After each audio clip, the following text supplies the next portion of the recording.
Today, we're delving into the dark and twisted tale of the Gainesville Ripper, a case that had the nation on edge. But fear not, because justice prevailed in the end. Join me as we unravel the sinister details and uncover how this notorious killer inspired one of Hollywood's most successful slashers. All right, before we begin, I want to be clear that this video aims to educate and remember the lives of the victims.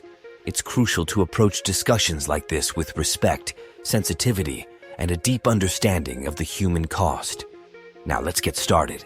It was a hot summer night in Gainesville, Florida, back in 1990 when tragedy struck.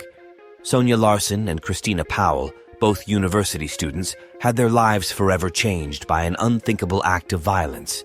They became victims of a heinous crime spree that left a community horrified and forever altered.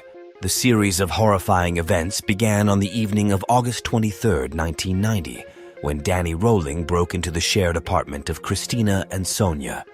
He confronted them, overpowering and ultimately forced the women to perform acts we here at Grim Archives aren't comfortable repeating. After having his way with Sonia, he stabbed and killed her. The Christina Powell and Sonia Larson murders had a profound impact on the Gainesville community and beyond. The shock and fear that spread throughout the town were not only due to the brutal nature of the crimes, but also because of the apparent randomness of the victims. Students suddenly felt vulnerable in their own homes, and potential security measures were questioned. The subsequent day, Krista Hoyt was tragically murdered by Rolling in a similarly brutal manner. Breaking into her home, he subjected her to a horrifying ordeal, violating her before mutilating her body. Her body was left in a chilling pose, while her head found an unsettling resting place upon a bookshelf. By now, the word of the three murders had spread across the city. Law enforcement disseminated all available information in their efforts to apprehend the perpetrator, while students took extensive precautions, including sleeping in groups, to enhance their safety. Despite these measures, the Gainesville Ripper tragically killed once more. On August 27th, Tracy Pauls and Manuel Taboada, both 23 years old, were assaulted by Rolling. Tragically, Taboada lost his life as he slept, followed by the killing of Tracy. In this instance, authorities speculate that Rolling refrained from mutilating these victims, potentially due to the heightened risk of apprehension or some form of interruption that prevented him from carrying out his gruesome intentions. All 5 of Danny Rolling's victims were living within 2 miles of each other. Despite the mounting fear in the community, which included thousands of students leaving campus and the ones who remained left in a perpetual state of paranoia, law enforcement agencies worked tirelessly to bring this sadistic killer to justice. They utilized every available resource, including forensic science and behavioral profiling, to create a profile of the perpetrator and narrow down their search. Danny Rolling's father, who was a 20-year veteran cop of the Shreveport Police Department, had not only taught his son how to hate, but he also taught Danny how to cover his tracks perfectly. Instead of leaving the duct tape on the deceased individuals, Danny discarded it in dumpsters to eliminate any fingerprints. Additionally, he applied cleaning solvents to the bodies to erase any semen traces. Certain female corpses were positioned in sexually suggestive ways, providing investigators with insights into the murderer's approach.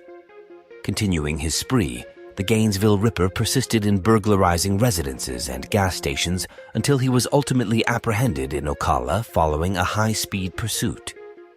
At the time of his arrest on September 8th, which occurred 2 weeks after the murders, he was a suspect in the robbery of a Winn-Dixie, with authorities still unaware that he was the Gainesville Ripper. Before terrorizing Gainesville, the ticking time bomb that was Danny Rolling returned to Shreveport. Throughout the late 1970s to the 1990s, Rolling engaged in a string of minor offenses and thefts. His path led to a series of armed robberies aimed at acquiring money, resulting in his frequent encounters with the criminal justice systems across Louisiana, Mississippi, Georgia, and Alabama. He managed to escape from prison multiple times and changed jobs with equal frequency, either being let go or voluntarily leaving. In the midst of this, a tragic event unfolded in Shreveport. The bodies of Julie Grissom, 24 years old, her father, Tom Grissom, and her 8-year-old nephew, Sean, were discovered. These murders took place during the period when Danny suffered the loss of his most recent job and returned home with a desire for revenge. In January 1991, over 4 months following the murders, a breakthrough occurred for the police. Due to the striking resemblances between the killings in Shreveport and Gainesville, investigators from Florida pursued the DNA of inmates incarcerated in Shreveport. Comparisons revealed that Danny Rolling's DNA closely matched the DNA found at the Gainesville crime scenes, leading to his murder charges. Rolling admitted to being the Gainesville Ripper. With sufficient evidence gathered by prosecutors, he was convicted and later executed on October 25, 2006, in Florida. The execution of the Gainesville Ripper was witnessed by a total of 47 individuals, twice the capacity of the viewing room.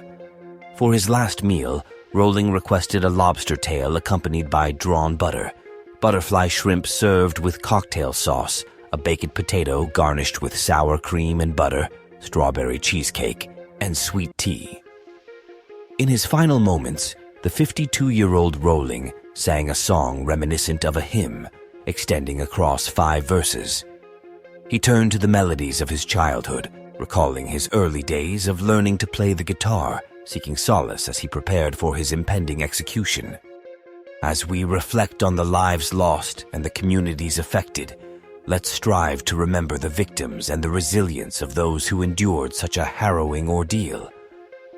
By learning from history, we can collectively work towards preventing such tragedies from happening again.